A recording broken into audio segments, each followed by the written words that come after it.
আল্লাহ পাক যে আমাকে রমজানটা দিলেন, আমি তো সৌভাগ্যবান। রমজানটা আসলো কেন? এটা কেন দিলেন আল্লাহ? কেন না খেয়ে থাকতে হবে আমাকে? কেন আমাকে পানি পান না করে থাকতে হবে? কেন আমি স্ত্রী সহবাস করবো না? স্ত্রী তো আমার জন্য হালাল। হালাল স্ত্রী আল্লাহ পাকের জন্য ছেড়ে দিচ্ছি, আবার সেই রোজা রেখেই হারাম মেয়েদের সাথে সম্পর্ক। হালাল খাবার আমরা ছেড়ে দিচ্ছি, হালাল খাবার ছেড়ে দিলাম, অথচ অর্থনৈতিক জীবনে, ব্যবসায়িক জীবনে গিয়ে দেখেন সুদ, ঘুষ, দুর্নীতি আর করাপশন। হালাল পানি ছেড়ে দিলাম, এদিকে দেখেন মাদক, জিনা, ব্যভিচার, পরকিয়া, গীবত, তহমত, এগুলো ছাড়তে পারছি না। আসলে কেন এগুলো ছাড়তে বলা হচ্ছে? পানি, খাবার এবং স্ত্রী সহবাস একটা আপনাকে সবর এর ইমতিহান দেওয়া হচ্ছে, তাকওয়ার একটা প্রশিক্ষণ দেওয়া হচ্ছে। এটা এক একটা শুধু একটা বিষয় নয়, একটা মূলনীতি যে খাবার ছেড়ে দিচ্ছ মানে কি আল্লাহর ভয়ে তুমি হালালও ছেড়ে দিচ্ছ, তাহলে আল্লাহর ভয়ে হারামে কিভাবে তুমি লিপ্ত হতে পারো? যে আল্লাহর ভয়ে তুমি হালাল ছেড়ে দিলা, সে আল্লাহকে ভয় না করে হারাম কেমন করে ছাড়তে পারো? মানে হারামে কিভাবে লিপ্ত হতে পারো? বিষয়টা হচ্ছে যে আল্লাহর ভয়ে আমি হালাল খাবার ছেড়ে দিলাম, সেই আল্লাহর ভয়ে কেন আমি হারাম ছাড়বো না? লজিকটা কি? এটা মেক সেন্স না? যে আল্লাহ পাকের ভয়ে আমি হালাল ছেড়ে দিলাম, হালাল খাবার ছেড়ে দিলাম, তাহলে কেন আমি আল্লাহর ভয়ে হারাম ছাড়বো না? যে আল্লাহর ভয়ে আমি পানি ছেড়ে দিচ্ছি, পানি ছাড়া মানুষ বাঁচেই না, তো সেই আল্লাহর ভয়ে আমি কেন আমার নফসের প্রবৃত্তিগুলো ছাড়তে পারবো না? আমি হারামগুলো কেন ছাড়তে পারবো না? যে আল্লাহর ভয়ে আমি হালাল স্ত্রী ছেড়ে দিলাম, তো সেই আল্লাহকে কি আমি তখন ভয় করি না যখন আমি হারাম মেয়েদের সাথে সম্পর্ক করি? এই প্রশিক্ষণটা দেওয়ার জন্য রমাদান আমাদের মধ্যে আসে, যাতে আমরা তাকওয়া অবলম্বন করতে পারি। এটা কি? আল্লাহ ভীতিটা কি? এক কথায় আনতা আবুদুল্লাহ কান্নাকা তারা, তুমি এমন ভাবে আল্লাহর ইবাদত করবে যেন তুমি আল্লাহকে দেখতে পাচ্ছ। আল্লাহকে যদি আমরা দেখতে পারতাম, তাহলে আমরা কি এক ওয়াক্ত নামাজ কাজা করতাম বা করতে পারতাম? না পড়ে থাকতে পারতাম, যাকাত না দিয়ে থাকতে পারতাম, সুদ খাইতে পারতাম, জেনা করতে পারতাম, ঘুষ খাইতে পারতাম, জুলুম করতে পারতাম, মানুষকে এইভাবে ঠকাতে পারতাম, মাপে কম দিতে পারতাম, এইসব কবিরা গুনাহ করতে পারতাম আল্লাহ যদি সামনে থাকতেন? আল্লাহ পাক হাদিসের মধ্যে রাসূলের মাধ্যমে এটা জানাচ্ছেন, এমন ভাবে আল্লাহর ইবাদত করো যেন তুমি আল্লাহকে দেখছো। ওয়াইল্লাম তাকুন তারাহু ফাইন্নাহু ইয়ারাক, তুমি যদি আল্লাহকে দেখতে না পারো, জেনে রাখবা আল্লাহ তোমাকে দেখছেন। এটা হলো ইহসান, এর সাথে তাকওয়া সম্পৃক্ত। মানুষের ভাষা, মানুষের রং, মানুষের বংশ, এগুলো আল্লাহ পাকের কাছে মর্যাদার মানদণ্ড নয়।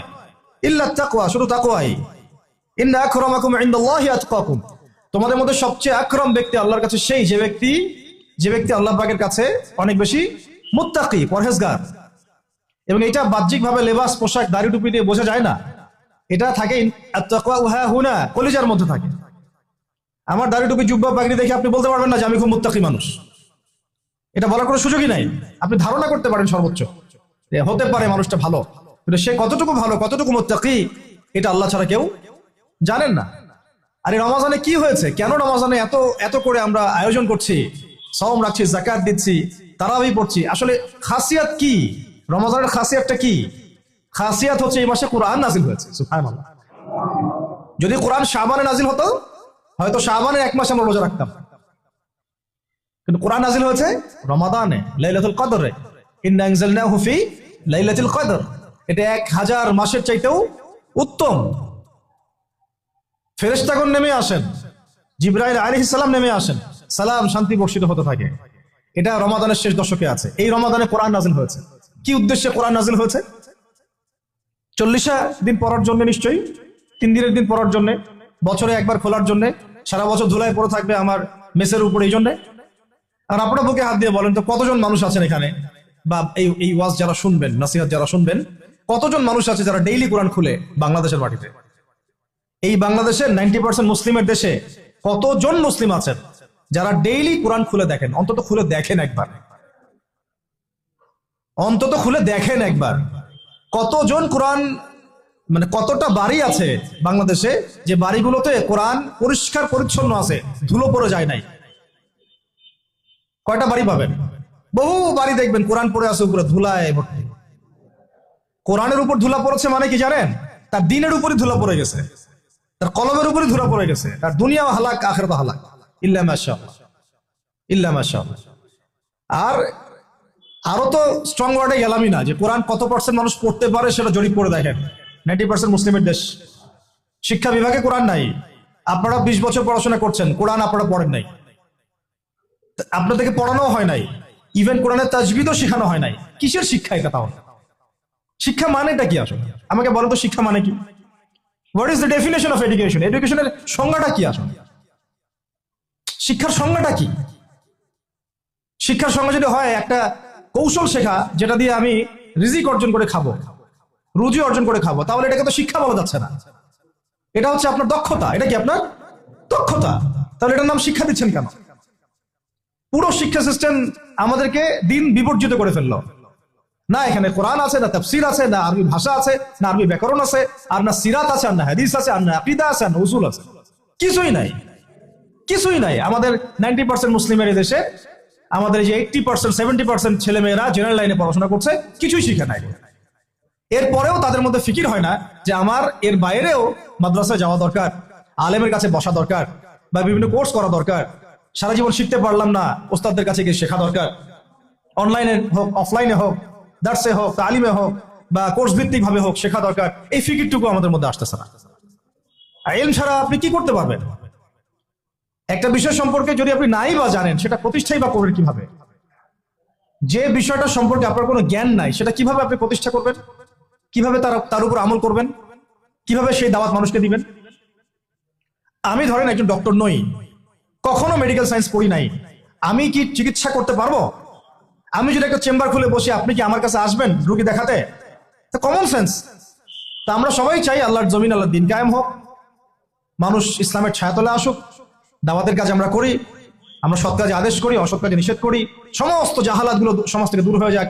জাহালাত দিয়ে সমাজটা ভর্তি হয়ে গেছে, দুর্নীতি হচ্ছে, খুন খারাপি হচ্ছে, গুম হচ্ছে, ক্রসফায়ার হচ্ছে, শিশুকে পর্যন্ত করা হচ্ছে, সমকামিতা ছড়ানো হচ্ছে, আল্লাহর জমিনে আল্লাহকে গালি দেওয়া হচ্ছে, আল্লাহর জমিনে তার রাসূলকে গালি দেওয়া হচ্ছে। জাহালাত গুলো লিস্ট করলে তো কিয়ামত নেমে আসবে আমাদের উপরে। জাহালাত গুলো লিস্ট করলে, আর যদি একটা একটা করে ধরে আল্লাহ পাক শাস্তি দেওয়া শুরু করেন, তাহলে কিয়ামত নেমে আসবে আজকে বাংলাদেশের মাটিতে। এগুলো দূর করতে হলে তো আমাকে জানতে হবে কোনটা জাহালাত, এর সমাধান কি। এর সমাধানগুলো বের করার জন্য আমাদের পথ পদ্ধতি কি হওয়া উচিত, পদক্ষেপ কি হওয়া উচিত, এই ফিকিরটা আমাদের মধ্যে আসা উচিত। আমরা যদি এখন পর্যন্ত এই বিষয়গুলো মূল্যায়ন করতে ব্যর্থ হই, আজকে থেকে আগামী 20 বছর পরে আপনি, আমরা বিছানায় শুয়ে শুয়ে মৃত্যুর অপেক্ষা করতে থাকবো আর পস্তাইতে থাকবো, কাশ যদি যুবক বয়সে এই বুঝটা আমার মধ্যে আসতো, আর আমি বুঝতাম, আর দিনের জন্য কিছু করতে পারতাম। এতটুকু আজকের জন্য যথেষ্ট। আমরা ফিকির করি আমাদের জীবনের উদ্দেশ্য কি, লক্ষ্য কি, কেন দুনিয়াতে আসছি, কোথায় যাব, যাওয়ার পরে আমার কি হবে। যদি আমি দুনিয়া এবং আখিরাতে সফল হতে চাই, তাহলে ইসলাম ছাড়া অন্য কোনো রাস্তা নাই। যদি তাই হয়, তাহলে ইসলাম সম্পর্কে আমি জানি কতটুকু, আমার জ্ঞান কতটুকু আছে। জ্ঞান নাই, আমি শিখতে পারি নাই, স্কুল শিখাই নাই, কলেজ শিখাই নাই, আমার কি এই অজুহাতগুলো আল্লাহর সামনে চলবে কি চলবে না? টিকবে না। উত্তর কি? টিকবে না। যদি না টিকে, তাহলে আমাকে যে আল্লাহ পাক এখন শোনার তৌফিক দিলেন, এখন জানার তৌফিক দিলেন, এখন থেকে আমার পরিকল্পনা কি হওয়া উচিত, আমি কি করতে চাই, আমার পরিকল্পনা কি, আমার লক্ষ্য কি, আমার উদ্দেশ্য কি। দুনিয়া কি আমার লক্ষ্য না জরুরত, বাকিগুলো কি আমার লক্ষ্য না জরুরত, প্রয়োজন, এটাও আপনাকে বুঝতে হবে। এবং যদি আপনি বুঝে ফেলেন, হ্যাঁ সত্য মিথ্যা চিনে ফেলেন, আপনার লক্ষ্য উদ্দেশ্য চিনে ফেলেন, তাহলে আপনি নিজেই ছুটে আসবেন, আলেমের দরবারে, ওস্তাদদের দরবারে। আপনি অস্থির হয়ে যাবেন কোথায় দিন পাওয়া যায়, কোথায় এলেম পাওয়া যায়, কোথায় কোরআন শেখা যায়, কোথায় সুন্নাহ শেখা যায়, কোথায় হাদিস শিখবো, কোথায় দিনের কাজ করব, কিভাবে করব, কাদের সাথে থাকবো। এই তাড়না আপনাকে হকের পথে নিয়ে আসবে ইনশাআল্লাহ। আর এই তাড়না যদি না থাকে, আর যদি আমরা হেলায় খেলায় সময় নষ্ট করতে থাকি, আর যদি মনে করি যে না এই দায়িত্ব আমার না, অন্যরা করবে, আর যদি মনে করি যে না সবাই হালাক হয়ে যাক, আমি তো ঠিক আছি, তাহলে জেনে রাখবেন আজকে থেকে 5-10 বছর 20 বছর পরে এমন আফসোস আমাদেরকে করতে হবে যে যখন আফসোস করে আর কোনো লাভ হবে না, বেশক কোনো লাভ হবে না।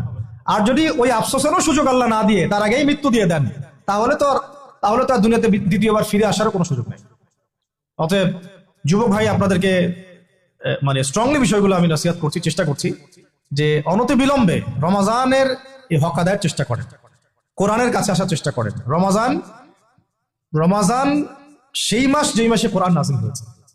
এই মাসে যদি কোরআন শিখতে না পারি, ইলম শিখতে না পারি, উলামায়ে কেরামদের সোহবতে না আসি, ঐক্যবদ্ধ হতে না পারি, সমাজের জাহালাতগুলো চিহ্নিত করতে না পারি, দাওয়াতের মাধ্যমে, তাবলীগের মাধ্যমে, প্রতিবাদের মাধ্যমে যদি এগুলোকে আমরা বন্ধ করতে না পারি, তাহলে বাংলার 90% সংখ্যাগরিষ্ঠ মুসলিমের দেশেও আমরা কোনোদিনও স্বাধীন হতে পারবো না।